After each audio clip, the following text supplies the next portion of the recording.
Graça e paz, irmãos, boa noite a todos. Nós estamos aqui na Igreja Presbiteriana do Brasil, do Jardim Alvorada, a igreja ao qual o reverendo Alessandro Capelari é o pastor aqui na igreja local. E nessa noite nós vamos promover um bate-papo entre nós para falarmos um pouco sobre a crise que nós estamos vivendo e qual o comportamento da igreja em meio a essa crise. Está aqui o pastor Sanderson Soares, da Igreja Batista Ebenezer, pastor Eduardo Bego, da Igreja Batista de Mandaguaçu, e eu, pastor Tiago, da Igreja Assembleia de Deus Águas Vivas, aqui de Maringá. Creio que será um tempo de grande aprendizado para todos nós. Estou aqui com grandes homens de Deus, que Deus levantou nesta cidade de Maringá, e creio que será um tempo de muito aprendizado. Amém? Nós havíamos mandado nas nossas redes sociais para que vocês pudessem mandar as perguntas. Então aquelas perguntas que foram enviadas para nós, para a nossa secretaria, nós selecionamos elas, formatamos certinho e vamos agora partilhar um pouquinho dessa experiência. Amém? Queria saudar o pastor Sanderson. Pastor, obrigado, tá, por aceitar o nosso convite. Obrigado, pastor Tiago, eu que agradeço esse convite. É sempre bom poder compartilhar e agregar valores ao coração das pessoas, e eu me sinto honrado de estar aqui ao lado do pastor Capelari, ao lado do Eduardo Bego, e será um tempo precioso, onde nós vamos compartilhar riquezas do reino de Deus, e eu sei que seremos edificados. Muito obrigado pelo convite, viu? Amém. Pastor Eduardo Bego, muito obrigado, sabe, o carinho, o respeito, a admiração que eu tenho pelo Senhor. Para a gente é sempre uma grande honra poder estar perto do Senhor. Obrigado por ter aceitado o nosso convite. Eu nem poderia deixar de aceitar, né? Não é porque você fez enorme oportunidade que nós temos, né? Aos pastores, tá com nós aqui. Eu creio que Deus tem algo tremendo para nós hoje. Eu acredito que Deus vai fazer muita coisa aqui e vai nos usar para falar com o nosso povo. Amém, eu creio. Pastor reverendo Alessandro Capelari, muito obrigado também por ceder o espaço também, né? Ontem o pastor falou, quiser fazer lá na igreja, pode fazer. Então eu falei, vamos levar toda a estrutura para lá. Obrigado por ter cedido esse espaço aqui para nós. E é uma grande alegria também estar junto com o senhor. Pastor Tiago, os demais pastores, né? Para mim é um prazer estar aqui. Agradeço mesmo o convite por lembrar de nós nesse momento. E a casa está sempre aberta para os irmãos, sempre precisarem, estamos aqui. Nosso desejo é que, nesse momento, nós possamos compartilhar da palavra de Deus e edificar a vida do nosso povo. Então, para mim é um grande prazer poder compartilhar desse momento com os irmãos. Amém, glória a Deus. Vamos passar já para a primeira pergunta que nos foi enviado, tá? Sobre um olhar bíblico, nesse momento de crise, é certo peitar as autoridades? Até que ponto estou defendendo a igreja e até que ponto estou me rendendo ao sistema? Nós temos visto nos últimos dias muito debate em cima desse ponto sobre qual é o papel da igreja. É certo a igreja fechar as portas? Não é certo. Alguns têm ainda ficado com as portas abertas e temos tido problemas em relação a isso, né? Qual que é a visão de vocês sobre esse ponto? Aí eu queria começar de lá para cá, assim. Pastor Capelari, qual é certo, pastor, nesse sentido, né? Vamos assim, entre aspas, o pastor peitar as autoridades para defender a igreja, ou ele deve acatar as orientações? Qual que é a visão bíblica que a gente pode ter sobre isso? Pastor Tiago, eu creio que esse é um momento em que os pastores não estão precisando defender a igreja. Na verdade, nós estamos vivendo uma pandemia, onde o governo, nós podemos até questionar e devemos questionar se está tendo as melhores ou não opções de escolha com respeito ao tratamento, mas nós não encontramos base bíblica para desobedecer as autoridades nesse momento. A palavra de Deus, lá em Romanos, capítulo 13, versos 1 e 2, diz assim: todo homem esteja sujeito às autoridades superiores, porque não há autoridade que não proceda de Deus, e as autoridades que existem foram por ele instituídas, de modo que aquele que se opõe à autoridade resiste à ordenação de Deus, e os que resistem trarão sobre si mesmos condenação. Então, quando nós olhamos para a Bíblia e olhamos para o contexto do momento, nós entendemos que a questão não é uma defesa da igreja. O Estado não está se impondo contra a igreja. O Estado não está dizendo, estou proibindo que se faça o culto cristão. Estou proibindo que as igrejas adorem a Deus. Estou proibindo que as igrejas deixem de servir a Deus. O Estado, ele pede a colaboração da igreja para que a igreja possa participar como uma agente influenciadora nesse momento de crise. É claro que isso para nós traz novidades complexas. Eu, aqui na igreja, fazer culto sozinho, apenas com os irmãos da técnica, é muito difícil. Eu acredito que vocês não sofreram menos do que eu, quando sobe no púlpito e olha aquela igreja vazia, o coração aperta, ou faz o culto de casa. Então, eu acredito que o grande problema, pastor, é que as pessoas não estão conseguindo interpretar direito nem a lei do Estado no momento, e ela pode ser questionada. Eu tenho as minhas restrições com a forma como tem sido feito, ponto. Mas isso não significa que o Estado está contra a igreja. Então, eu acredito que é um momento de obediência, até mesmo em forma de bom testemunho, em que a igreja está colaborando com a nação. Essa é a minha percepção, num aspecto mais bíblico, de acordo com Romanos 13. Amém.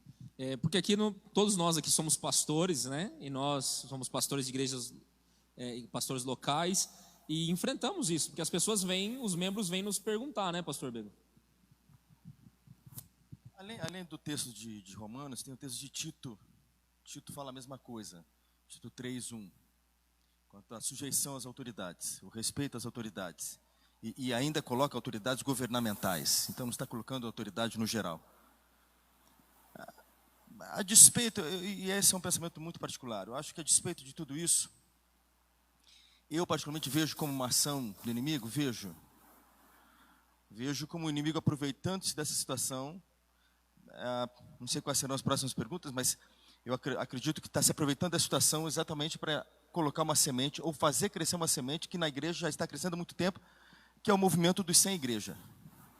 Nós temos os sem teto, temos os sem terra, e temos os sem igreja que estão aí com o discurso de que a igreja é desnecessária. Então, eles estão se aproveitando desse momento. Então, eu vejo assim.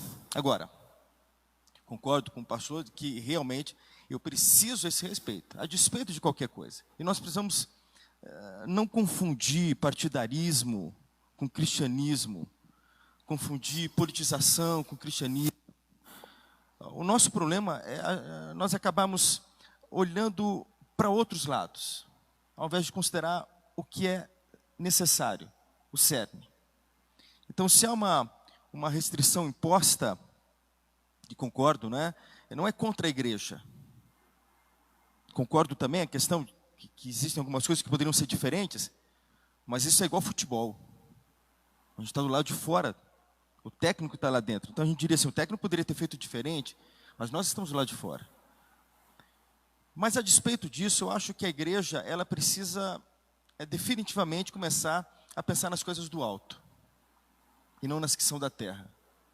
Ela precisa começar a focar as coisas que são do Senhor, as coisas de Deus, as coisas da palavra. Se a palavra diz para respeitar a autoridade, respeita a autoridade. Eu me levantar contra a autoridade é me levantar contra aquilo que foi imposto pelo próprio Deus.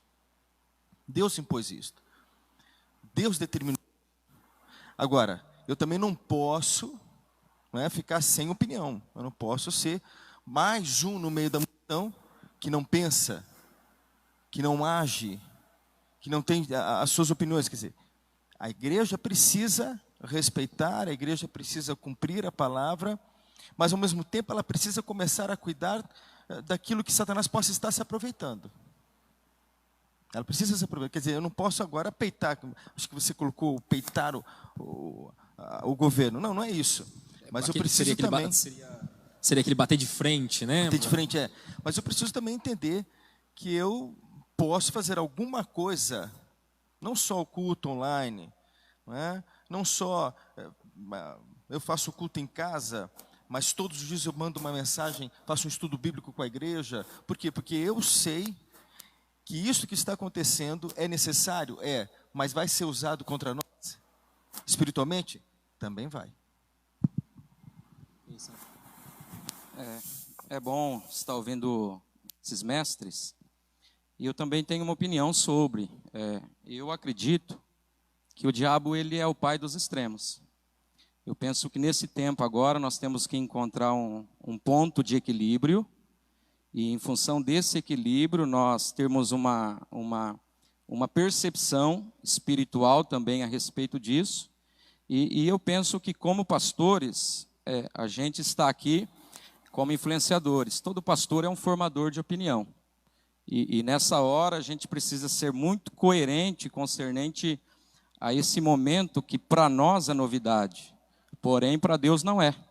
Agora eu acredito com o que o Eduardo disse, que existe também uma conspiração, algo espiritual, envolvente em toda essa questão, porque eu vejo que o problema não é o Covid-19, é a resposta que nós como igreja, que nós como pastores e sociedade precisamos dar a essa questão. Então eu creio que nós não vamos bater de frente contra as autoridades, mas também precisamos ter voz.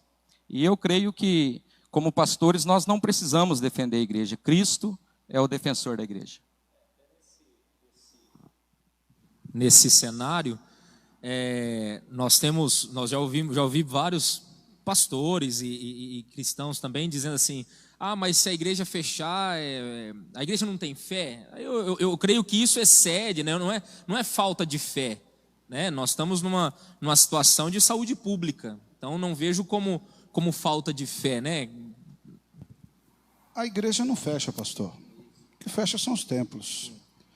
A Bíblia nos garante, o Senhor Jesus diz que Ele mesmo estabeleceu a sua igreja e as portas do inferno não prevalecem contra ela. Eu não consigo... É claro que somos de perspectivas e de linhas teológicas diferentes, mas eu não consigo ver que o diabo vai agir de uma forma diferente do que ele tem agido no decurso da história contra a igreja. Ele é o inimigo da igreja, em todos os aspectos da igreja. A igreja é o corpo de Cristo, onde ele estiver reunido. Eu acho que aquele que era desigrejado, ele já era desigrejado por conta do pecado do coração. Não era porque a igreja não estava aberta. O desigrejado estava desigrejado com a igreja aberta. Ele estava desigrejado passando na porta de 50 igrejas para ir no boteco. Ele não estava desigrejado porque a igreja estava fechada. Ele estava desigrejado porque o seu coração, profundamente pecaminoso, estava servindo aos seus desejos e ele é contrário a Deus. Então, assim, eu acredito que nesse aspecto, em específico, também, como o pastor Sanderson e como o pastor Bego, nós temos as nossas restrições com a forma como o Estado tem tratado estas questões. Mas enquanto isso não irrompe em uma perseguição à igreja por conta de fé, nós obedecemos ao Estado e cremos. E aí que é o aspecto que eu acho fundamental, pastor Tiago. Quando nós falamos em a igreja ter fé, nós precisamos ter fé, inclusive, para nos reunir. Porque a nossa fé não está no tempo, está no Deus da igreja. Na história da igreja, quando você pega desde o começo, a igreja viveu perseguições. E os períodos onde a igreja mais cresceu eram períodos de perseguições. Dizem que o maior missionário de Cuba foi Fidel Castro, quando ele proibiu a ação da igreja. Quando ele foi retornar, a igreja tinha explodido. Por quê? Porque Deus age na igreja. Então nós precisamos ter fé. É claro que nós como pastores, eu confesso para os irmãos, eu fico aflito. Tem noite que eu perco o sono, porque nós estamos acostumados a ver os nossos irmãos, a pastorear, os irmãos de idade. E visitar esses irmãos de idade, nós não podemos visitar esses irmãos de idade por amor a eles. Porque talvez nós possamos ter o reagente no corpo e levemos lá para fazer mal para o irmão. Então, eu particularmente não acredito que o diabo tenha nenhum tipo de ação mais especial do que o que ele já tem feito no decurso de toda a história. E ainda que ele haja, isso não nos causa temor, porque nós confiamos em Deus e sabemos que Deus está no controle de tudo. Tiago, só complementando o que o pastor disse, me perguntaram recentemente sobre a situação lá de Daniel. Quando Daniel não aceita o edito do rei, e ele é lançado na cova dos leões. Claro que aqui é uma situação totalmente distinta uma da outra. Então, quando eu digo que até para nós essa situação é novidade, a gente tem que agir de forma coerente. Então, primeiro, dentro dessa linha, a igreja não é o templo. Então, já desmistifica essa imagem, essa visão que as pessoas têm. Por outro lado, nós como líderes, pastores, nós temos que nos submeter, como foi lido o texto aqui de Romanos, às autoridades, desde que não fira os princípios estabelecidos na palavra de Deus. Por exemplo, então lá era para se prostrar e adorar a imagem do rei. Então o que as autoridades têm nos pedido, a Secretaria da Saúde, é uma questão de coerência. Então não é uma questão de se eu fechar é pecado ou se eu manter aberto não é pecado. É uma questão da gente, como igreja, cooperar com a sociedade para eliminar essa pandemia. Então, há duas coisas diferentes. Então, eu penso que nessa questão, nós precisamos nos posicionar dessa forma. A partir do momento que fere os nossos valores, os nossos princípios como cristãos, aí é diferente. Então, pelo menos, a princípio, o cenário é esse, e nós precisamos cooperar com as autoridades nesse sentido. Exatamente, porque daí entra o testemunho, né, da igreja também. Testemunho da igreja, porque eu vi eu vi num grupo, se eu não me engano, colocaram assim: mas porque eu passei em tal rua e vi na frente de um bar meia dúzia de gente reunida. Peraí, gente, se a gente estiver comparando a igreja com um bar... E eles não são modelo para nós, né? Então a gente tem um problema. Eu não posso levar o bar, né, o boteco, vamos dizer assim, como referência para a igreja estar aberto ou não. Se eu cheguei a esse ponto, eu estou numa crise enorme. Então... sobre isso aí, alguém quer colocar mais um ponto? Eu gostaria de pontuar algo. Nesse tempo, eu penso que nós precisamos de uma graça acrescentada de Cristo e sermos batizados com criatividade. Porque sempre existiu na história da igreja cenários de crise. E em todo cenário de crise, a igreja, ela, como foi dito pelo reverendo, ela avançou. Então, eu penso que nesse tempo, o nosso clamor, a nossa busca, tem que ser voltada para que Cristo nos dê a sabedoria para lidar com esse tempo e nos dê criatividade. Por exemplo, é uma ferramenta excelente. É uma ferramenta que Deus colocou diante de nós e agora a gente precisa saber usar essa ferramenta para o bem. Eu me recordo até da história de Davi quando ele derrubou Golias com aquelas pedras, mas depois que Golias caiu, ele pegou a espada do próprio Golias e foi lá e cortou a cabeça. Ou seja, existem ferramentas que Deus deu para nós, mas estão em mãos erradas. E aquilo que está em mãos erradas, se estabelece um caos. Então eu penso que as ferramentas que estão disponíveis para nós hoje, nós temos que usar para o bem e sermos criativos nisso. Eu ainda vou além. Eu acho que nós temos uma ferramenta que ela não é moderna, ela é a mais antiga de todas, que é a palavra. Eu acho que talvez, e eu não sou contra a criatividade, apesar de eu não sou o cara criativo, pastor. Eu falo aqui na igreja que quando eu vou pregar uma série em 1 de João, o nome da série é 1 de João. Se eu vou pregar em Filipenses, o nome da série é Filipenses. Eu não sou um criativo nesse sentido.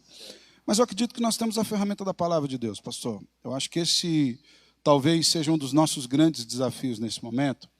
O desafio de nós, de fato, crermos naquilo que nós pregamos. De fato, nós cremos que os nossos crentes são alimentados pelo Evangelho e que o Evangelho tem poder na vida desses crentes. E nós continuamos, aí sim, usando todos os meios possíveis e necessários. A internet é uma bênção para nós nesse momento, mas para que nós levemos o Evangelho. Não há nada que vai segurar o crente ou fazê-lo mais crente que não seja o Evangelho. Porque se a gente prender por causa de uma imagem boa, de uma câmera boa, do negócio bom, amanhã a gente vai ter que arrumar outra coisa.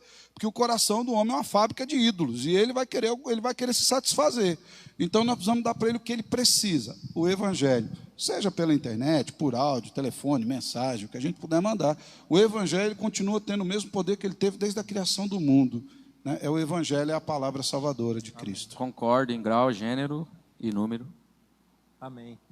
Como nós começamos já a falar sobre o posicionamento da igreja, né?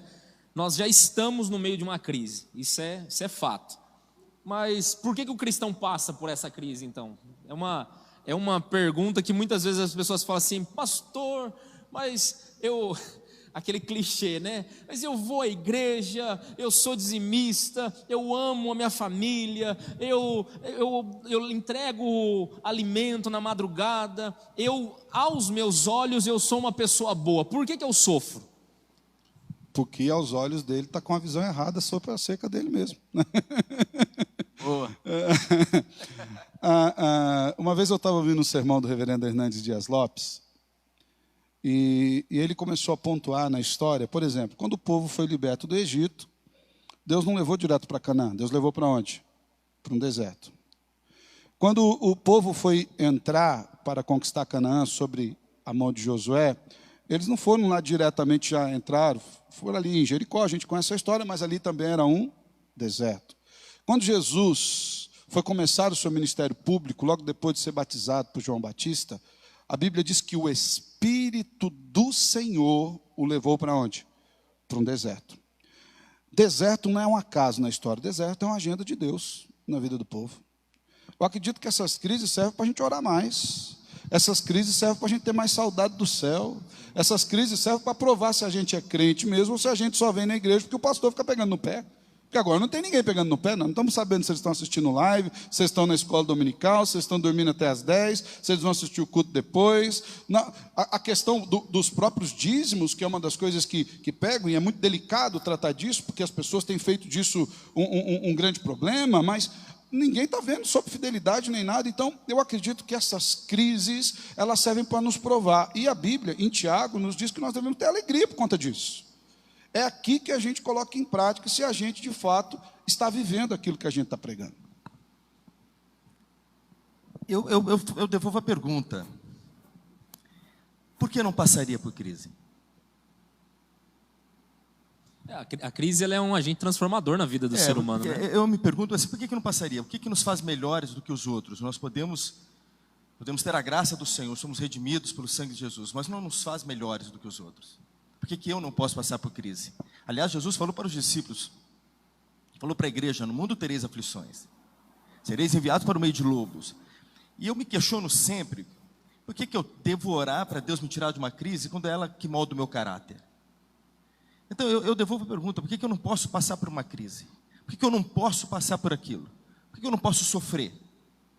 Senão nós entramos naquela teologia sem nomes, mas vamos entrar naquela teologia triunfalista. Sim, determinista, né? Determinista. E quando na verdade eu preciso estar no deserto, ou talvez eu tenha que passar no deserto, se Deus não quiser, Ele não vai permitir que eu passe pelo deserto, mas se Ele quiser eu passo. Eu não vou questionar. Isso se chama soberania de Deus. Quer dizer, se Deus quiser me colocar no deserto, se Deus quiser me fazer sofrer, se Ele quiser que eu tenha aflições. Eu me lembro uma vez que estava muito doente, estava deitado, um pastor muito simples foi me visitar. Ele disse, sabe por que você está doente e deitado? Por quê? Para você olhar para cima. A verdade é que nós ficamos muito nessa ideia de que, e eu me permitam dizer com muita liberdade, mas tem me irritado muito essa teologia triunfalista que está aí na internet. Deus proverá, Deus fará isso, fará aquilo. Mas e a questão prática? Hoje me ligaram algumas pessoas, uma pessoa da igreja disse assim, eu estou desempregado, pastor, e agora? Ô meu irmão, vai lá, Deus te abençoe, vai e não peques mais. Quer dizer, essa visão me irrita, me perdoe, mas me irrita. Sabe esse evangelho romântico? Vai orar. Sim, já estamos orando. Não, você tem que confiar em Deus, mas eu já estou confiando em Deus. Você não tem fé. O passar por crise não é falta de fé, a questão, né? É a parte prática. Sim. Nós somos muito ruins, como cristãos, somos muito ruins de mostrar a parte prática. Sabemos orar, sabemos falar para a pessoa, confia em Deus, mas a questão prática, né? E aí, não quero só voltar, mas a questão da igreja, aquele desigrejado, realmente já foi desigrejado, e aquele que é igrejado, mas é esse que de repente me falta uma IBD, me falta domingos, que está fraco na fé, e que agora de repente o inimigo vai agir e vai tirá-lo da igreja. Aí vem a questão prática. Veja, eu concordo que eu confio no Senhor, confio na palavra. Deus é o Deus da igreja. Mas a igreja, o templo, por mais que ela não tenha valor algum espiritual, é neste lugar que nos reunimos. Eu não posso reunir o grupo que eu reúno na minha igreja no domingo à noite, não posso reunir numa casa. Não posso reunir, por exemplo, numa garagem. Mas aí, concordo. Eu sou o templo do Espírito Santo, mas quando eu me uno ao meu irmão, eu sou a igreja de Jesus Cristo. O templo, por mais que seja, entre aspas, desnecessário, porque a igreja não precisa disso, ele acaba necessitando para quê? Exatamente como uma estratégia de unir. Veja, somos de teologias diferentes. aquela pessoa que está na minha igreja, que crê na minha teologia, se tivesse só esta igreja, o que ela faria? Não estou defendendo as teologias, nem defendendo essa, mas estou pensando que este lugar aqui, ele é essencial para eu reunir o meu povo. Aquelas pessoas que estão fracas na fé, o que vai acontecer com elas? Afligidas, porque o Covid vai passar, mas as mais de 100 mil pessoas que morrem por drogas vão continuar morrendo. A dengue vai continuar, né? A dengue vai continuar. Quer dizer, como é que eu vou lidar e onde eu vou lidar? Aí entra a igreja. Em nenhum momento eu acho que o templo seja desnecessário. O que eu acho é que se a nossa teologia estiver fundamentada no lugar, a gente vai ter problemas. Não é fundamentada. O que alimenta o fraco é o evangelho. Se ele ouvir o evangelho na casa dele, pelo rádio, ele está alimentado. É claro que não estamos dizendo que a presença não é importante, não estamos... eu mesmo, como eu falei aqui, eu sofro, teve primeiro domingo, eu achei que eu ia infartar aqui. E sem dizer que aquele irmãozinho que não consegue se relacionar em casa é fácil, porque ele é seu próprio pastor, ele é seu próprio diácono. Mas é um desafio.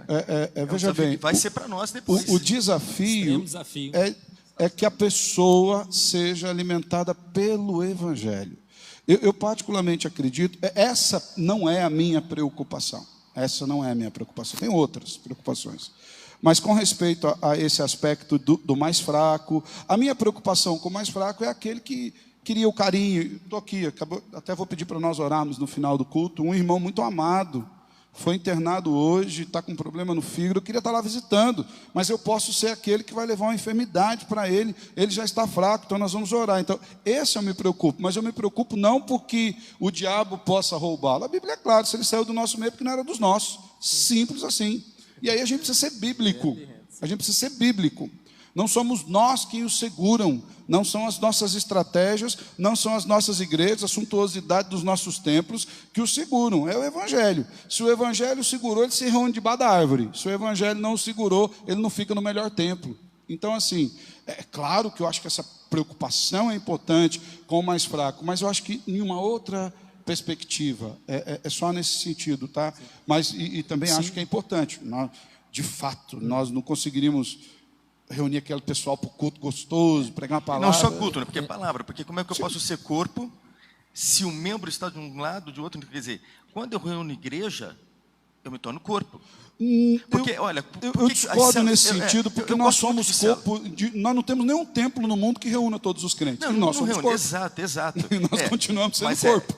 Mas veja, você não consegue, por exemplo, reunir o seu povo e ensinar ele o valor de corpo, se eles estiverem espalhados.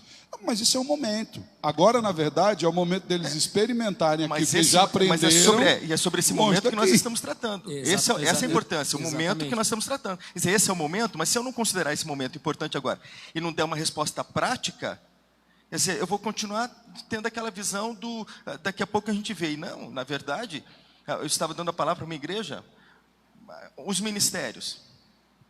Não sei como é que é o Ministério de Música aqui, não sei que de repente a igreja aqui está funcionando diferente. Diferente, mas está funcionando tudo. Mas lá na minha não.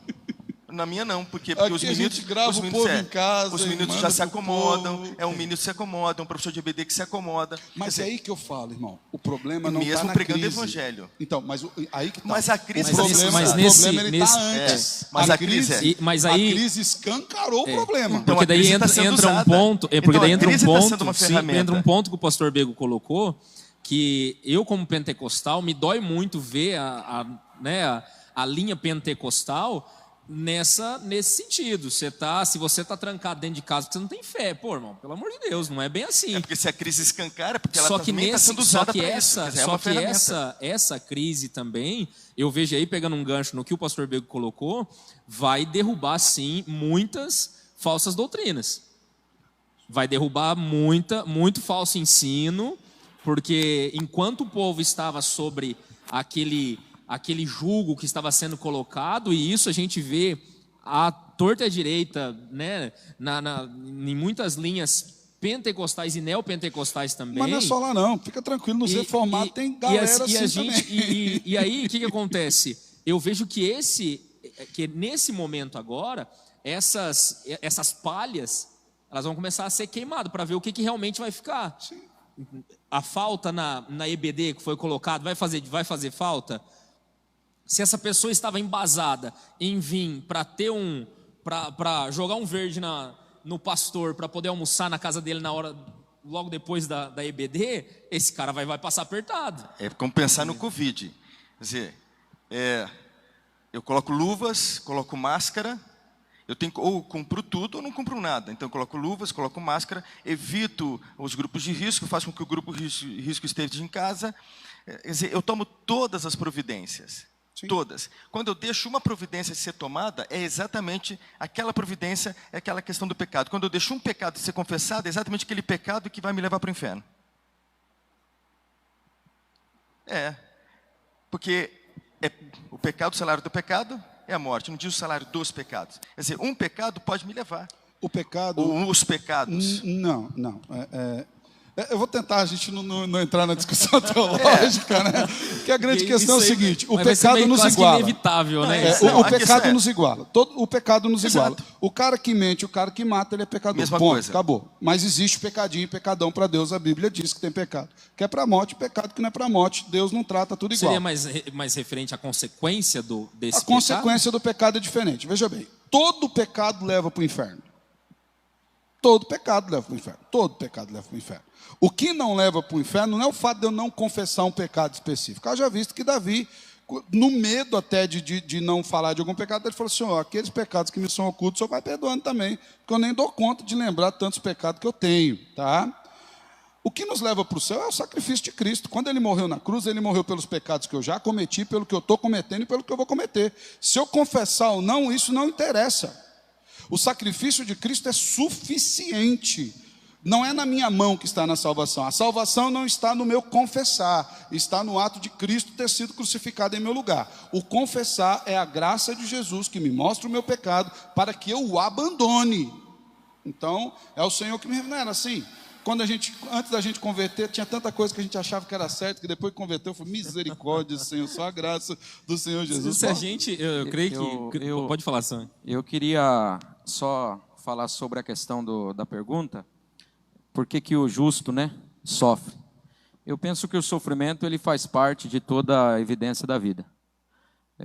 O sofrimento ele serve para nos equilibrar também. Foi dito aqui sobre a questão do deserto, O deserto não é lugar para a gente fixar residência. É um lugar de passagem.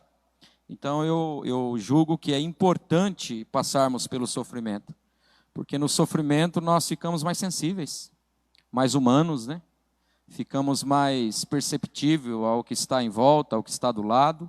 Então eu acredito que se Cristo, como a nossa maior referência, ele sofreu, o pastor usou esse termo, da palavra de Deus, que no mundo nós teríamos aflições. Tiago 1,12 vai dizer isso: bem-aventurado o homem que suporta com perseverança a provação. Então, eu creio que até esse momento que nós estamos aqui, como foi dito, de linhas teológicas um pouco divergentes uma da outra, cujo único propósito é a essência de Cristo para nos unir, crendo A nisso, B nisso, C naquilo, mas a referência nossa é a palavra de Deus, é o Senhor Jesus que vai nos dar graça para superar esse tempo difícil. E eu quero compartilhar um versículo aqui de 2 aos Coríntios, capítulo de número 8, versículo 1, que diz assim: agora, irmãos, querendo vocês, tomem conhecimento da graça de Deus, tomem conhecimento da graça que Deus concedeu às igrejas da Macedônia. No meio da mais severa tribulação, a grande alegria e a extrema pobreza deles transbordaram em rica generosidade. Ou seja, Paulo está dizendo aqui de uma severa tribulação. Será que nós estamos? Deus está dando testemunho da igreja da Macedônia. Paulo está dizendo para eles: olham para essa igreja, perceba que eles sofreram severa tribulação, e a graça de Deus foi tão forte sobre a vida deles, que eles foram transbordantes no ato da sua generosidade. Isso tem a ver com questões financeiras, mas generosidade pode abrir um leque aqui para outras questões também.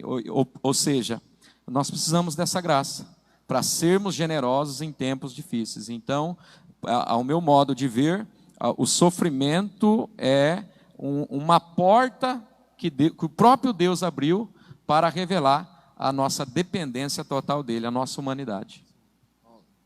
Eu vou ler um texto aqui que faz parte de uma pergunta, tá? Para a gente poder debater em cima dele, que está em Filipenses capítulo 1, do 21 até o 23, que diz assim: porque para mim o viver é Cristo e o morrer é lucro. Caso continue vivendo no corpo, terei fruto do meu trabalho, e já não sei o que escolher. Estou pressionado dos dois lados, desejo partir e estar com Cristo, o que é muito melhor. Contudo, é mais necessário, por causa de vocês, que eu permaneça no corpo. Convencido disso, sei que vou permanecer e continuar com todos vocês para o progresso e a alegria da minha fé. Aí agora eu vou fazer a pergunta baseada nesse texto. Diante das notícias de tantas mortes que estão ocorrendo no mundo, muitas pessoas têm se preocupado, se amedrontado, dizendo: será que eu vou morrer? Ou alguém da minha família pode morrer? Isso tem causado medo em muitos. Com base em Filipenses 1, 21 a 23, que é o texto que nós lemos, qual seria o conselho que o apóstolo Paulo daria aos cristãos diante desse temor? E o que nós podemos colocar diante disso, pastores? Com respeito à morte, você vai morrer. Você, sua família, todo mundo vai morrer. Tá? Não é ser profeta do caos, não. Hoje, amanhã, depois, daqui 10 anos, 20 anos, 30 anos. Talvez não seja. Não é ser profeta da Jesus, desgraça, mas se bem todo que há mundo vai uma morrer. possibilidade, o eterno Jesus pode voltar. Sim, tá? claro. Mas se ele não resolver voltar, vai morrer mesmo. Tá? Uma hora ou outra vai O morrer. processo natural é que morramos. Como aquele vídeo, né? Só A não morte vai morreremos, chegar, né? só não morreremos se houver a ação da volta sobrenatural do Salvador Jesus. Sim. Acho que é importante a gente entender, o apóstolo Paulo, ele transmite uma verdade eterna, que é a verdade que ele não estava apegado a essa vida. Paulo estava preso em Roma quando ele escreveu a carta aos Filipenses. Muito provavelmente a última carta que Paulo escreveu foi aos Filipenses. Ele já estava ali perto de ser morto pelo Império Romano, perto de ser martirizado. E o que Paulo estava dizendo para aqueles irmãos, e Filipenses inclusive é conhecida como a carta da alegria, né? Quando eles falam alegrai, na verdade é a carta da falta da alegria, porque os irmãos não estavam felizes. Paulo que manda eles alegrarem-se. E Paulo estava na cadeia. Vos digo, né? E Paulo estava na cadeia. O que Paulo está mostrando para esses irmãos é que as coisas nas quais eles estavam apegados, elas não teriam o devido valor.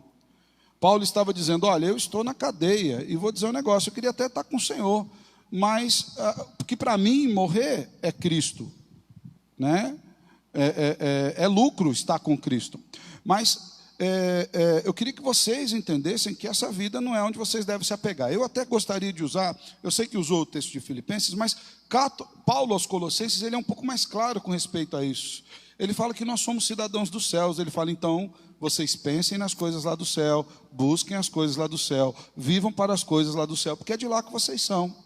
Talvez agora também seja o momento de desapegarmos das coisas daqui. Eu tenho dito constantemente na igreja que uma das minhas grandes preocupações é que nós, como pastores, tá, nós preguemos mais para que o povo fique aqui do que para que o povo vá no céu. Que aqui prega que você vai ganhar isso, que você vai ganhar aquilo, você vai ter isso, você vai ter aquilo, vai comprar aquilo, vai ter aquilo, outro vai sarar e não sei o que, não sei o que lá, não sei o que lá. E nós estamos preparando o povo para ficar aqui, a gente não está preparando o povo para ir para o céu. Nós estamos fazendo ele sentir saudade, né? Da eternidade.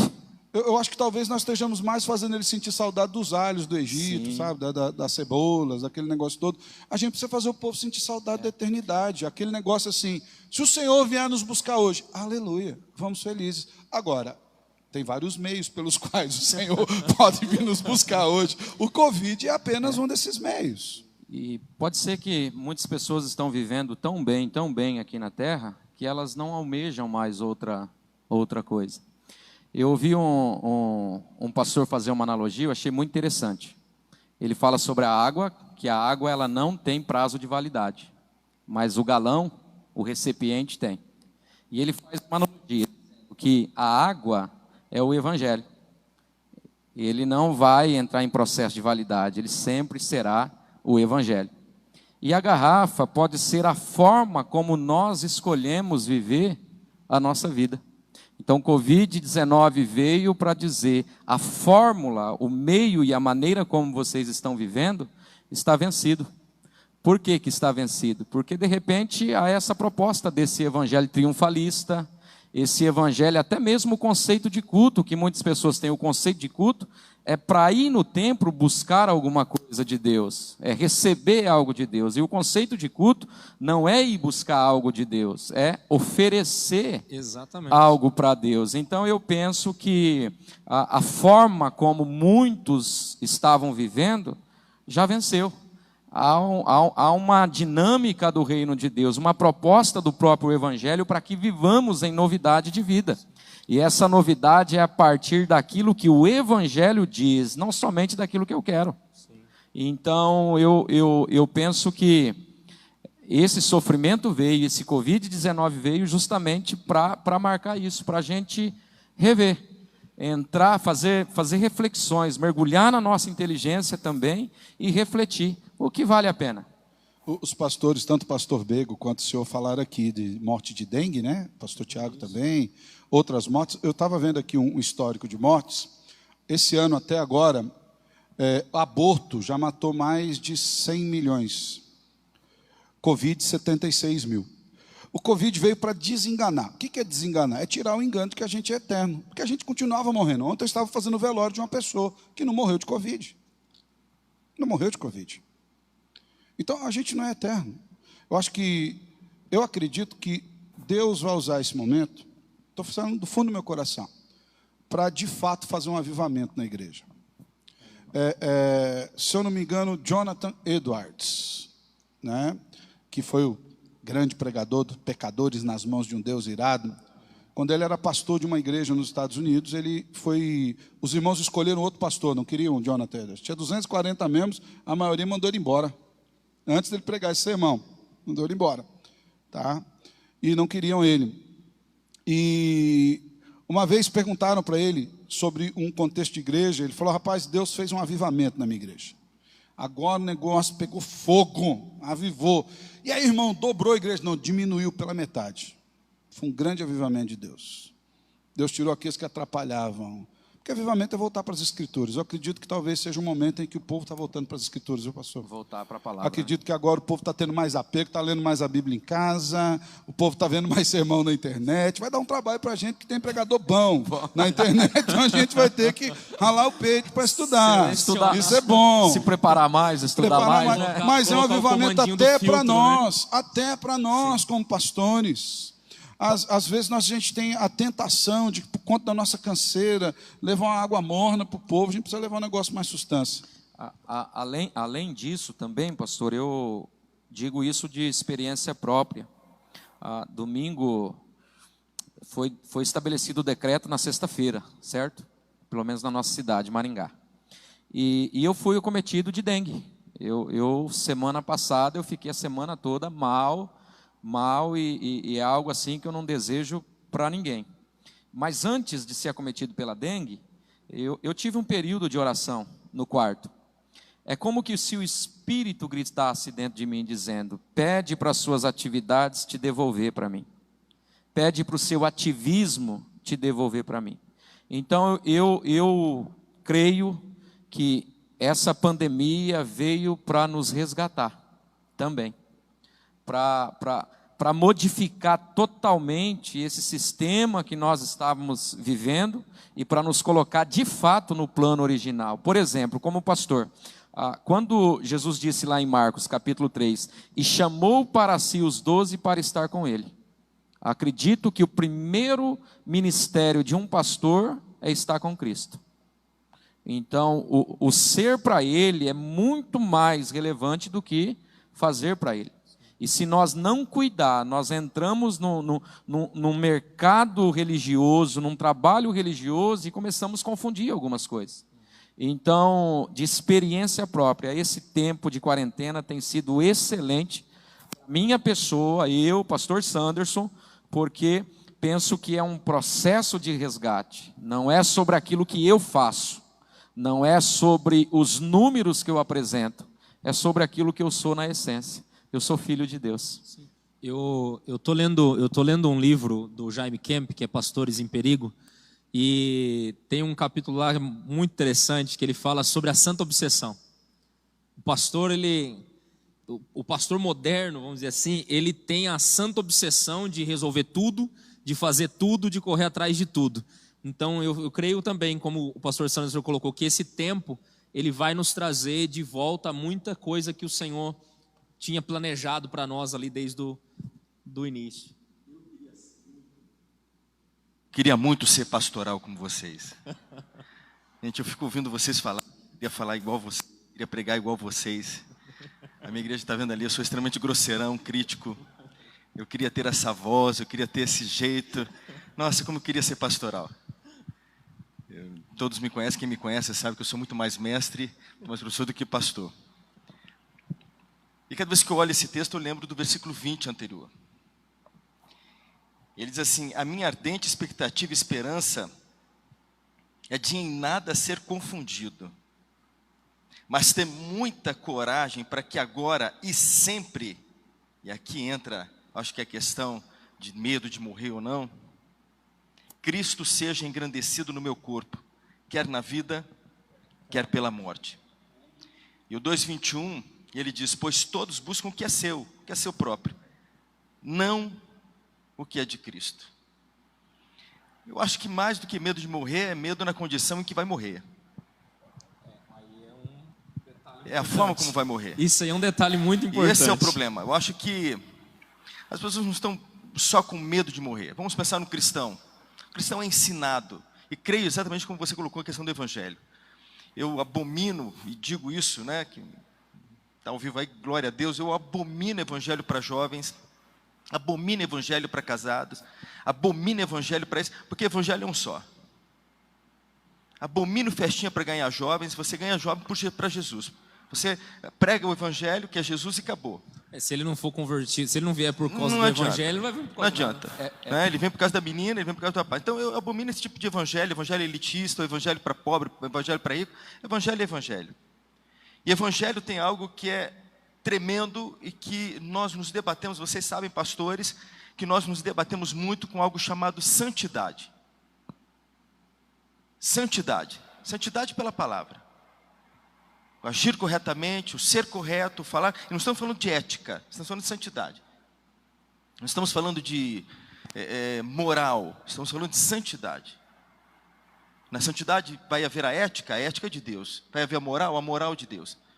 Se for pela moral de Deus, Deus seria se for pela moral do mundo, Deus seria um assassino, mandou matar todo mundo na cidade de Jericó.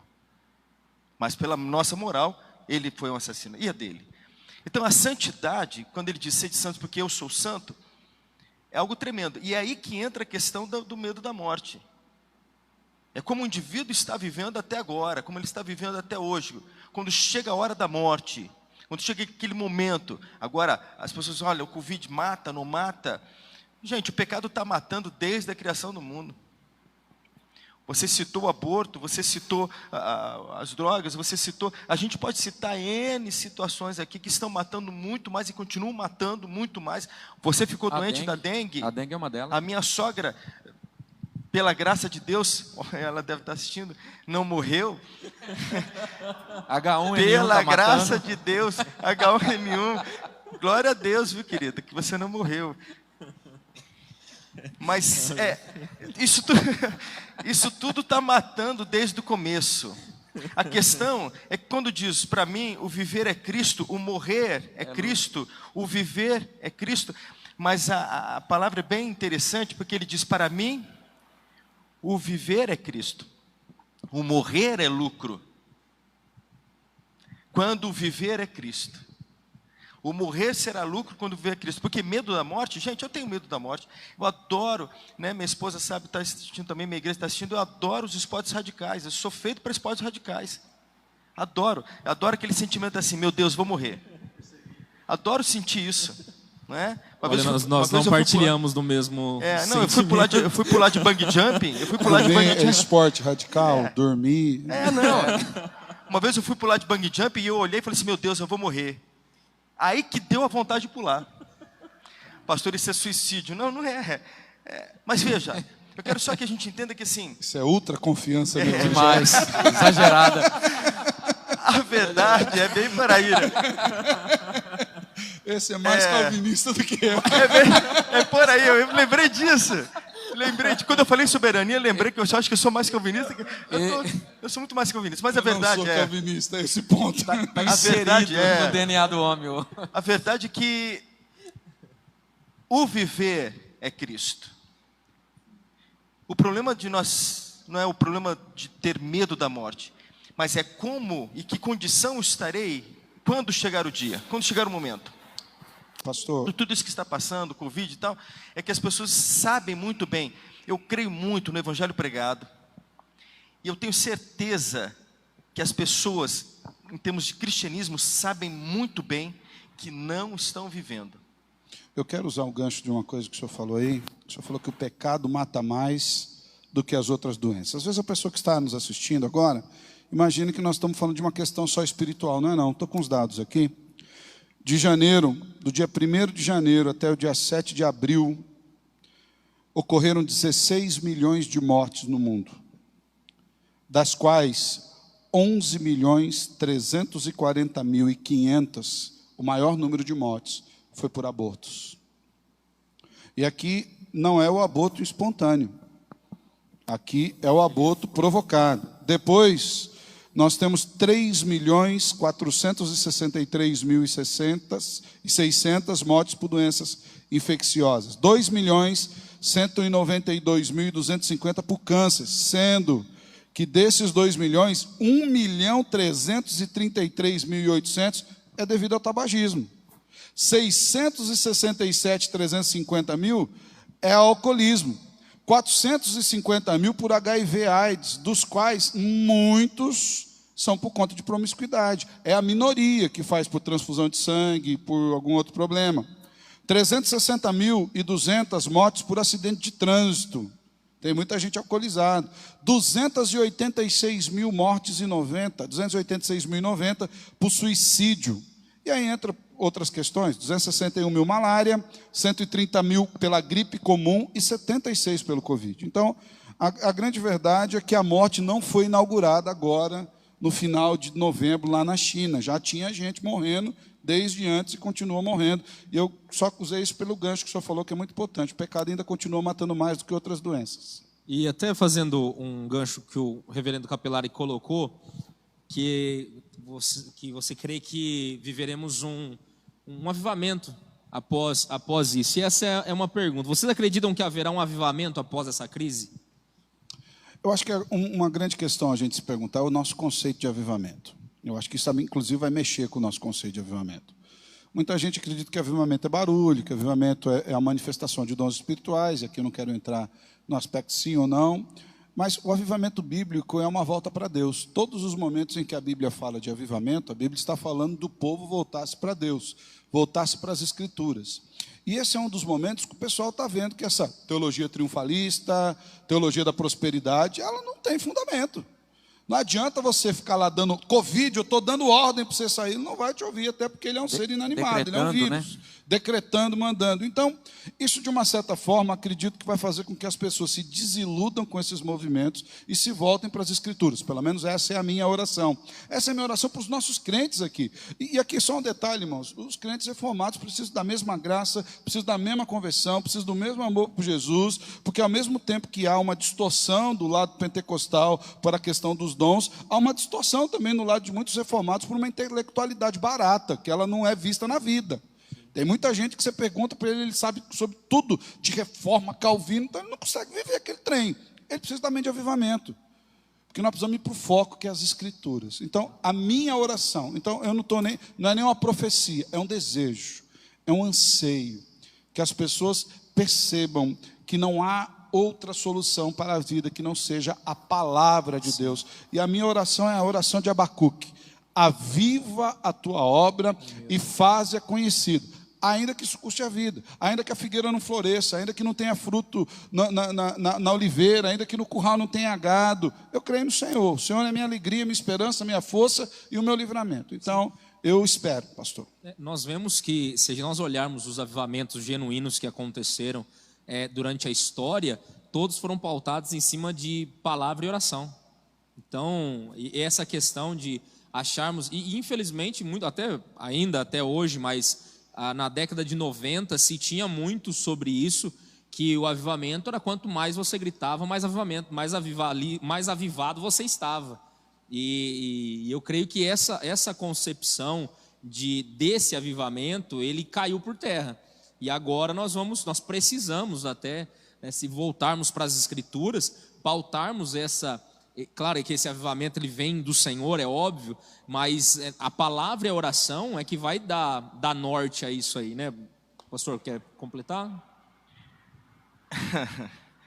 Oh, meu Deus, olha, acho que a gente vem aqui para a igreja, vai ser aqui, membro aqui do pastor Capelari, lá do Sanderson, sei lá. Mas eu vou pela pergunta, né, se vai haver um avivamento. Eu faço minhas palavras, pastor do reverendo Capelari, porque eu oro também por isso, clamo por isso, choro por isso. Agora, se vai haver, você citou outros avivamentos e para que haja um avivamento, esse retorno à palavra tem que começar pelo arrependimento. E o problema é o arrependimento. O problema é a igreja ver que precisa ser. Quando eu digo a igreja, porque o avivamento não vem de fora. O avivamento tem que acontecer aqui dentro. É ver a necessidade do avivamento. É ver a necessidade de que precisa. Talvez nós estejamos dentro de um evangelho ainda sensacionalista, que nos faz ver que ainda estamos vivos. Estamos vivos, mas só estamos vivos pela graça do Senhor. Mas será que, pensando no vale de ossos secos, será que todos os ossos já foram tomados por carne, nervos e... A despeito disso, a questão é se vai haver um avivamento, se a igreja vai se avivar depois desse evento, que é essa a pergunta, né? Depois desse evento, nós já tivemos eventos muito piores que esse. A igreja já passou por situações muito piores que essa. Não quero ser, veja, só pela pergunta. Eu oro, creio, clamo, peço, ensino a minha igreja, levo a minha igreja a buscar o avivamento, anuncio a palavra, não é? Uma das frases que eu digo sempre lá na igreja, a primeira palavra, depois a sua opinião. Primeiro o que a palavra diz, depois o que você pensa. Então, primeira palavra, né, creio muito nisso, essa volta a Deus. Quer dizer, se eu oro para uma volta a Deus, porque a igreja ainda não está voltada, né, os lábios podem até estarem proclamando, mas o coração ainda está distante, está longe. Quer dizer, tudo isso, se a igreja vai ter, eu não sei, eu acredito que não. Eu acredito que esse evento ainda não foi suficiente para abalar a igreja, abalar o cristão. Principalmente porque quando você abre o Face, eu só voltei ao Face, eu saí de todas as minhas redes sociais há alguns anos atrás. Todas. Eu só voltei para o Face por causa desse negócio. Só voltei para o Face por causa dos cultos, né? E minha esposa sabe disso.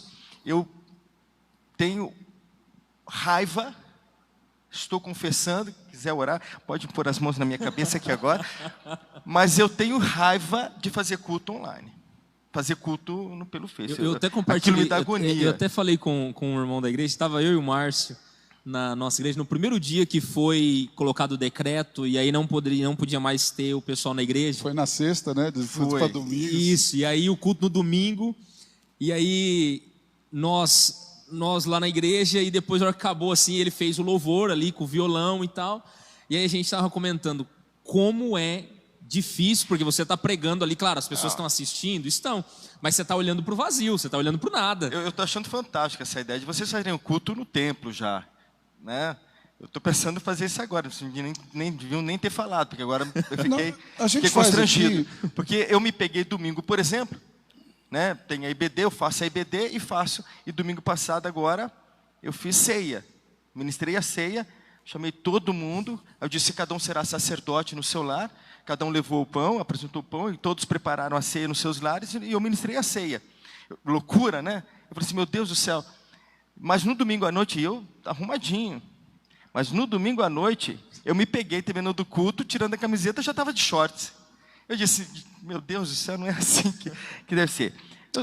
Tudo bem, tirando brincadeira, mas a questão é que eu acredito realmente que isto ainda não é suficiente para fazer a igreja acordar. Você olha no Face, é tão interessante como as pessoas estão jogando textos bíblicos e palavra e oração, e o Face está repleto disso, não é? Esses dias eu peguei as pessoas lá, se inscrevendo, não é assim que fala, como é que fala no Face? Mandando lá, solicitando amizade, entrando, etc. E aí, pessoa que eu conheço da minha cidade, que não tem vida com Deus, não tem absolutamente nada, mas colocando versículo bíblico, etc. Você pensa, será que é um avivamento que está acontecendo? Eu acredito que não, acho que ainda não é suficiente. Oro muito, clamo muito. Né? Mas eu acredito, pastor, que esse avivamento ele é um negócio muito para dentro da gente, da igreja. Por exemplo, dois aspectos que o senhor tocou, não quero polemizar, quero só dar uma pincelada em cima, que é o culto e a ceia. Nós continuamos fazendo culto na igreja. Por quê? Porque o culto nunca foi feito para o povo. O culto sempre foi feito para Deus. Então, assim, o povo aqui ou o povo não aqui, o culto tem que rolar, porque é para Deus. Então, não que a igreja seja o lugar disso, é que a gente veio para a igreja e falou, galera, o que vai ter no nosso culto? Nós não diminuímos nada no culto.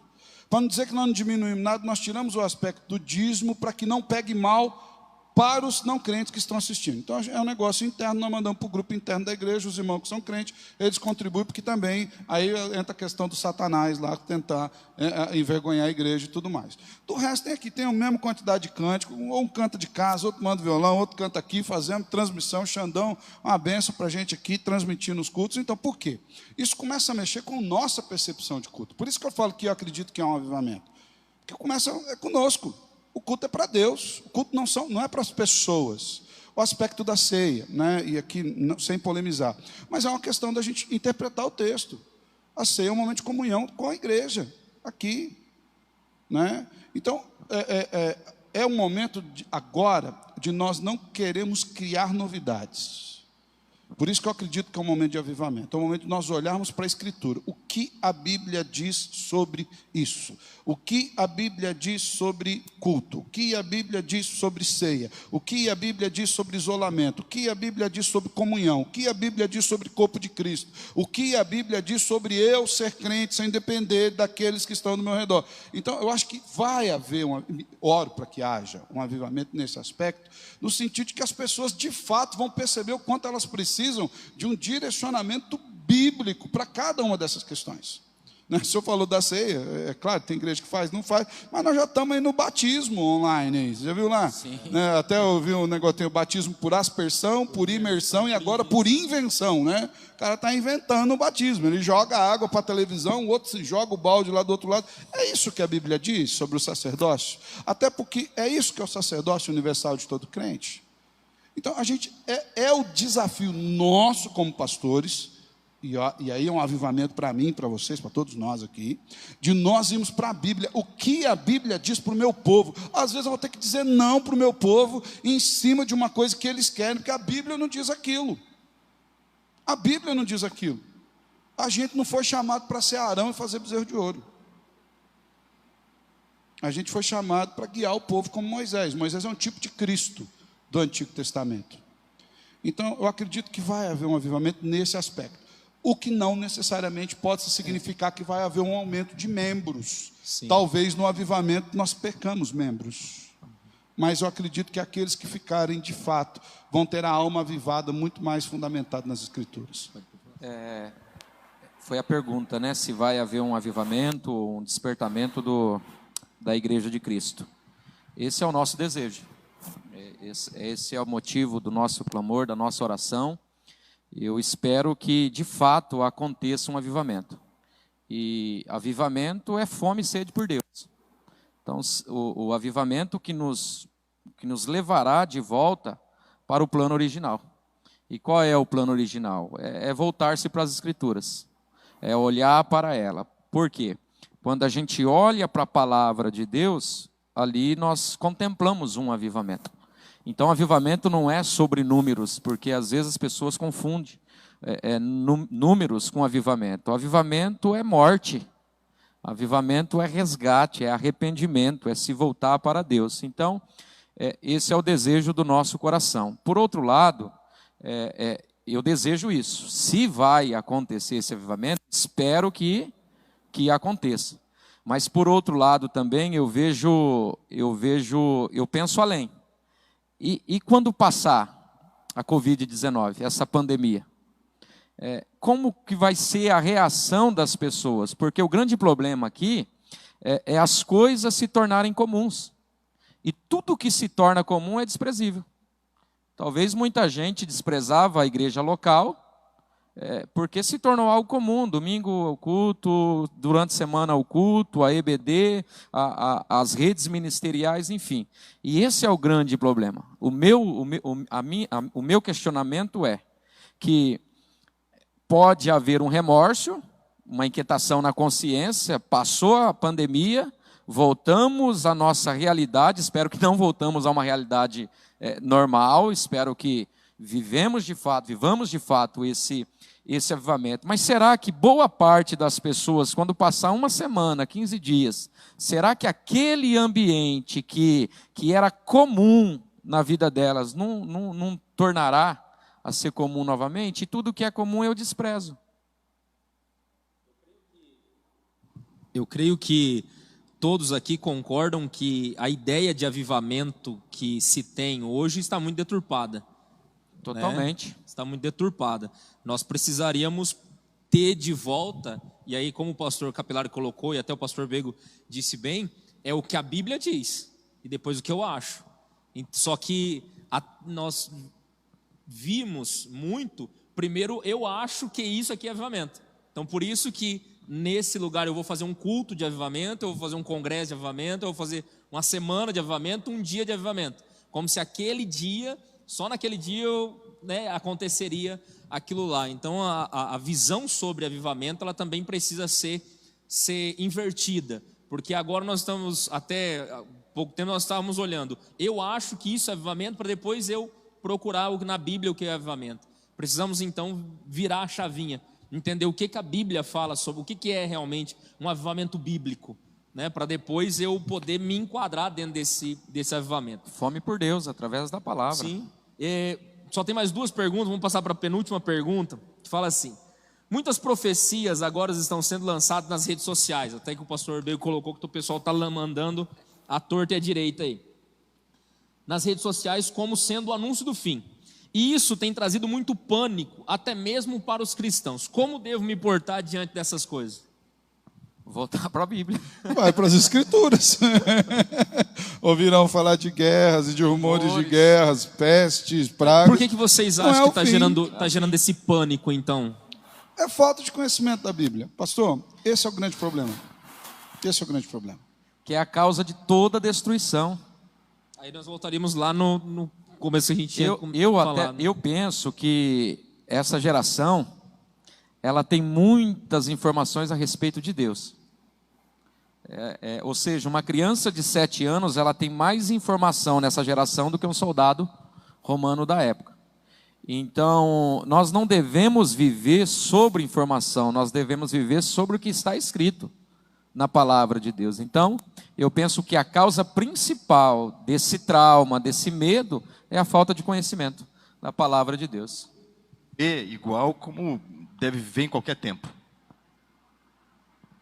Quando eu disse que o evangelho não pode ser evangelho do jovem, o evangelho é um só, ele também não é de época. Existe um evangelho que foi... Não tem prazo de validade. Existe um evangelho que foi para o século passado, um evangelho que é para agora esse tempo. Né? A gente ouve muito assim, a geração profética, a geração isso, a geração aquilo. Geração cristã tem que ser uma só, a mesma, desde lá de trás para cá. A palavra é a mesma, desde lá de trás para cá. O evangelho é o mesmo, desde lá de trás para cá. Jesus é o mesmo, a Trindade é a mesma, quer dizer, a palavra é a mesma, desde lá de trás para cá. E aí, pastor, que é o nosso grande desafio como pastores, que é o desafio de nós entendermos que a palavra é eterna, mas ela foi revelada no tempo e no espaço dentro de um contexto. Nós, como pastores, nós não temos a autorização de pegar um texto das Escrituras e falar também em cima do eu acho. Nós, como pastores, nós devíamos ir lá para o original. O que esse texto diz para o seu tempo? O que os primeiros leitores, o que Deus estava comunicando para eles nesse tempo? Qual é a verdade do texto? Ponto. Achamos a verdade. Uma vez que eu achei essa verdade, eu aplico ela ao meu contexto. Eu não a amplio, eu não a diminuo, eu não a melhoro, eu não a pioro, eu a aplico dentro do meu contexto, naquilo que é passível. Eu acho que talvez esse seja o nosso desafio, porque a gente também fala da palavra, mas para a gente voltar para a palavra, ele é Bíblia só.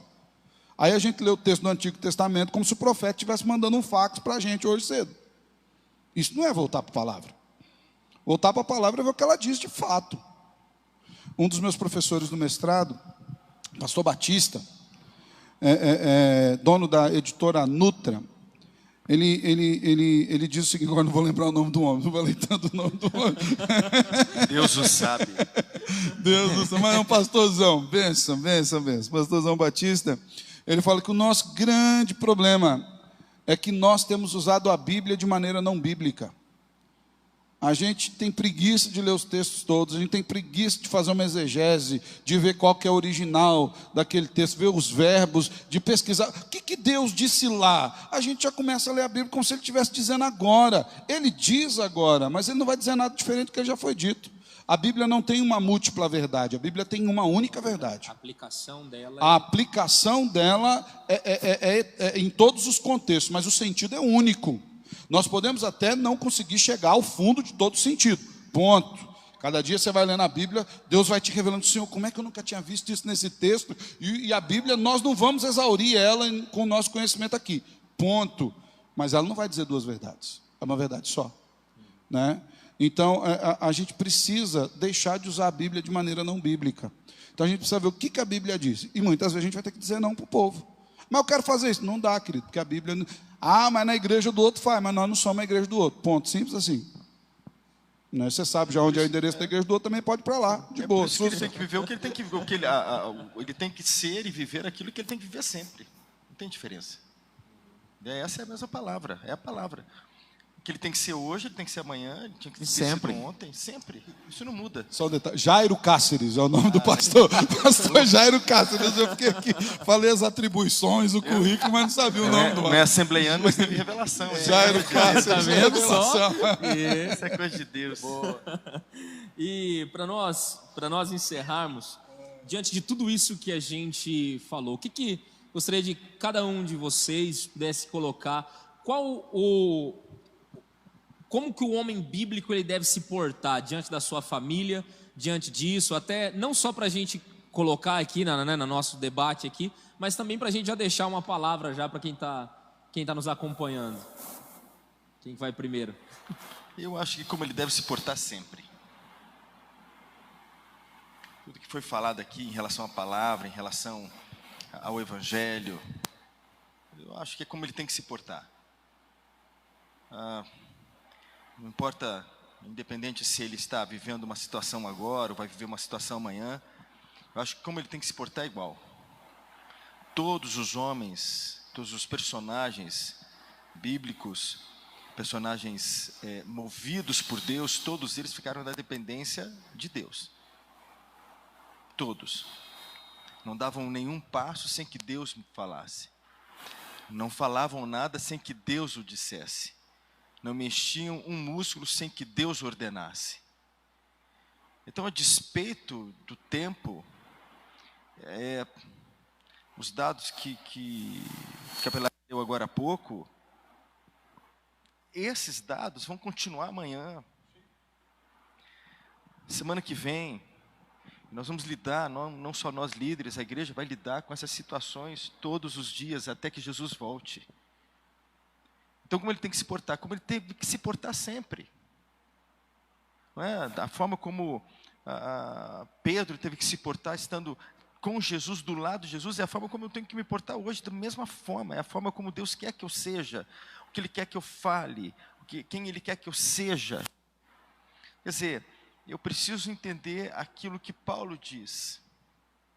Já estou crucificado com Cristo e vivo, não mais eu, mas Cristo vive em mim. Quando eu entendo isso, é como eu devo me portar. Quer dizer, a despeito do que minha doutrina diga, a despeito do que minha igreja diga, a despeito do que meu pastor diga, né? De repente eu vou soltar uma pedra contra nós mesmos, mas a despeito do que nós pastores possamos dizer para a igreja. O pastor só é voz de Deus se ele estiver na Bíblia. A igreja precisa Senão ele é entender voz dele isso. mesmo. Exato. A igreja precisa entender isso, e o homem hoje, o homem, a mulher, quer dizer, o indivíduo hoje precisa entender que ele tem que viver exatamente como Deus quer que ele viva. Os padrões são de Deus, a proposta é de Deus, a exigência é de Deus. Quer dizer, como Deus quer, pegando aquela questão. A Bíblia diz o quê? É isso, então é isso. Como Deus quer que eu viva? O problema que nós vamos encontrar é a forma como as pessoas interpretam aquilo que Deus está falando. Aí é outra questão. Entendeu? Se nós voltarmos aí alguns anos atrás, alguns 30, 40 anos atrás, a Assembleia de Deus, a antiga Assembleia de Deus, aquela que chegou, qual que é? Missão? Eu nem sei qual que é. Missão. Proibiu o uso de calça. Proibiu o uso de calça, nós chamávamos isso de costumes, mas eles chamavam de doutrina. A forma como se interpreta. Uma igreja pode ir para um lado, outro para o outro. Nós vamos enfrentar este problema. E aí, talvez eu entenda e concorde com o avivamento que tem que acontecer primeiro na liderança. Eu, pastor Eduardo, Pelari, Sanderson, Thiago, nós precisamos entender que, a despeito de nossas opções teológicas, o nosso entendimento teológico, existem padrões, existem regras, existem palavras na Bíblia, exposições, pensamentos de Deus, explanações, que são categóricas, claras, e uma delas é, quando Paulo diz, sede meus imitadores como eu sou de Cristo. Imitar a Deus, buscar viver de forma que um dia possa chegar à estatura do varão perfeito. Quando eu faço isso, e aí entra essa questão, eu viver como deveria ter vivido sempre. Voltando a Filipenses, em Cristo. Mas isso só é possível pela graça. Senão é mero legalismo. Senão a gente vai continuar, a gente achando que a gente pode comprar o favor de Deus. Eu quero deixar com o pessoal, Salmo 12, 112, 2 versículos, 1 e o 7. Diz assim, aleluia. Bem-aventurado o homem que teme ao Senhor e se compraz nos seus mandamentos. Verso 7. Não se atemoriza de más notícias. O seu coração é firme, confiante no Senhor. Eu acredito que a palavra que a gente pode deixar para o pai de família, para o irmão, para a irmã que está lá na igreja, confie no Senhor. Confie no Senhor, vá para a Escritura, leia as Escrituras. O pastorzão afia mais aí o machado, vai estudar mais, vai aprofundar mais, leia as Escrituras também, para direcionar o seu povo. Volta ali para aquela que nós conversávamos aqui em off, palavra de Paulo aos Coríntios, se a trombeta der som certo, quem que vai sair para a guerra? Nós somos hoje aqueles que estão com as trombetas nas mãos, como pastores que somos. A gente precisa dar o som certo. É a palavra de Deus, as Escrituras, elas só têm uma verdade. Nós podemos estar todo mundo errado, mas nós não estaremos todo mundo certo se cada um pesar de um lado. Ela só tem uma verdade. A gente precisa focar nessa verdade, que é a verdade das Escrituras. E se você tem dificuldade disso, tem que aprofundar um pouco mais. Tem dificuldade, aprofunda um pouco mais. Aqui eu acho que até um desafio para nós como pastores, se a gente for chamado para ser pastor, irmão, não é peso para nós estudar a Bíblia, não. Ah, mas tem hebraico e é grego. Eles escreveram em grego e hebraico, vai reclamar no céu quando chegar lá. Né? Então é grego e hebraico que a gente tem que estudar, ué. Não tem essa. Né? Mas é difícil, é por isso mesmo que tem o pastor que já é destinado para isso. Entendeu? Para fazer esse processo aí. Então, eu acredito que é um momento especial que a gente precisa confiar no Senhor. E para confiar no Senhor, a gente precisa conhecê-lo mais. E para conhecê-lo mais, a gente precisa ir para as Escrituras. E indo para as Escrituras, o Senhor vai nos avivar o coração e a mente. E eu acredito que, seja pelo Covid ou por qualquer outra coisa, a gente se encontra no céu para a glória de Cristo Jesus. Amém. Se portar com confiança, né? Acreditando que Deus, isso não é novidade para Deus, Deus não perdeu o controle de nada, Deus ele tem o controle de todas as coisas em suas mãos, e só concluo com as palavras de Santo Agostinho: conheça-te, aceita-te e supera-te. Tempo de superação, voltando a nossa vida para Cristo, através da meditação da palavra, da aplicação da palavra, eu creio que nós vamos superar. Eu queria agradecer ao reverendo Capelari, muito obrigado por nos ceder o espaço. Eu creio que, em cima de tudo isso que foi colocado, Até a pergunta era como o homem bíblico ele deve se portar diante da sua família, e pautado em todas as respostas que foram colocadas aqui, eu creio que se ele se portar de forma bíblica diante do Senhor, ele se portará de forma bíblica diante da sua família, dentro da sua casa, na igreja, na rua, no trabalho, na faculdade, em qualquer lugar. Então eu creio que a primeira coisa que ele precisa fazer é se portar de maneira bíblica diante do Senhor, né? A marca de todo hipócrita é ele ser crente em todos os lugares, menos em casa. Então eu creio que todo homem é pastor de um pequeno rebanho chamado família. Família, exatamente.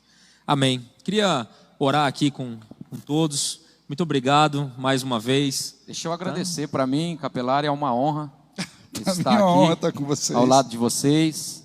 Eduardo, é uma honra, viu? Me senti muito honrado e privilegiado e fui muito alimentado com essa prosa aqui. Deus abençoe vocês, Foi bom, viu? acho que uma ideia aí, pastor Tiago. Quem sabe a gente lança isso aí de tempos em tempos aí. A casa está sempre aberta para a gente fazer. Quero agradecer ao Alexandre, saiu correndo lá do trabalho, veio direto para cá para nos ajudar, o Lennon também, o pessoal que está aqui. Só lembrar, pastor, o senhor vai orar? Ore pelo nosso irmão, o nome dele é Marcos Vieira. Ele é um irmão muito querido da igreja, já foi diácono aqui conosco. Ele tem 50 e poucos anos, tem distrofia muscular e está começando a ter falhas no fígado. Que o Senhor tenha misericórdia desse irmão, que a graça o sustente no meio da adversidade, orar pela família, tá bom? Eu também recebi aqui uma mensagem agora, eu estava olhando ali, um irmão da nossa igreja caiu de moto, está no hospital agora também.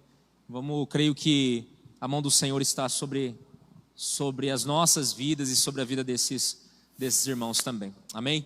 Senhor Jesus, eu quero agradecer ao Senhor, Pai, primeiramente pela rica oportunidade que nós tivemos nesta noite, de estarmos aqui como pastores que o Senhor colocou sobre o teu povo, Pai, na responsabilidade de levarmos a Tua palavra, de anunciarmos o Evangelho, e neste momento que tivemos aqui, Pai, obrigado pela rica oportunidade que nós podemos crescer na graça e no conhecimento do Senhor, através desses homens que o Senhor levantou na nossa geração, porque muitas vezes falamos sobre homens do passado, grandes homens que o Senhor levantou e impactaram a história da humanidade, mas eu louvo ao Senhor por poder crescer na geração do Sanderson, do pastor Eduardo Bego, do pastor Alessandro Capelari. Obrigado porque eu pude partilhar, Deus, da bênção do Senhor sobre a vida desses homens e sobre o ministério deles também nessa terra. Pai, queremos colocar diante do Senhor a vida, Pai, do irmão Marcos Vieira, que o pastor Capelari colocou, Senhor, ele que está passando por uma situação muito difícil, que do Senhor, Deus, tenha misericórdia da vida dele, que o Senhor possa, Pai, guardar a vida dele, livrar ele, Senhor Deus, daquilo que o Senhor deseja, mas que ele possa, Pai, estar com o coração dele firme nas promessas do Senhor, naquilo que o Senhor colocou para ele, em nome do Senhor Jesus. Deus, também coloco a vida do Alex, Pai, que acabou caindo de moto, ele está lá no hospital agora. Senhor, visita ele lá onde ele estiver. Deus, em nome de Jesus, nós sabemos que o Senhor está no controle, o Senhor está no comando de todo o universo, e essa situação, o Senhor continua no controle, independente do que nós pensamos ou achamos, assim como foi colocado, é o que a Bíblia diz sobre todas essas coisas. Obrigado por esse tempo de crescimento, obrigado por esse tempo de aprendizado, ao qual o Senhor nos deu o privilégio, a honra e o prazer de poder partilhar junto. Abençoe, Deus, a igreja que cada um aqui pastoreia, abençoe a Igreja Batista Ebenezer, abençoe a Presbiteriana do Brasil, a Igreja Batista de Mandaguaçu e a Assembleia de Deus Águas Vivas. Que o teu nome seja glorificado, exaltado em todo canto, Pai, que nós possamos ir, que nós sejamos luz e sal nessa terra, mensageiros do Senhor, assim como o pastor Capelari colocou o texto em que Paulo diz da trombeta, que a trombeta toque o som certo, que nós estamos com essas trombetas nas mãos e que possamos ser mensageiros do Senhor, aonde o Senhor nos enviar. É isso que oramos e te agradecemos, Pai, em nome de Jesus, amém e graças a Deus, amém? Que Deus abençoe a todos, fiquem na paz do Senhor Jesus, amém?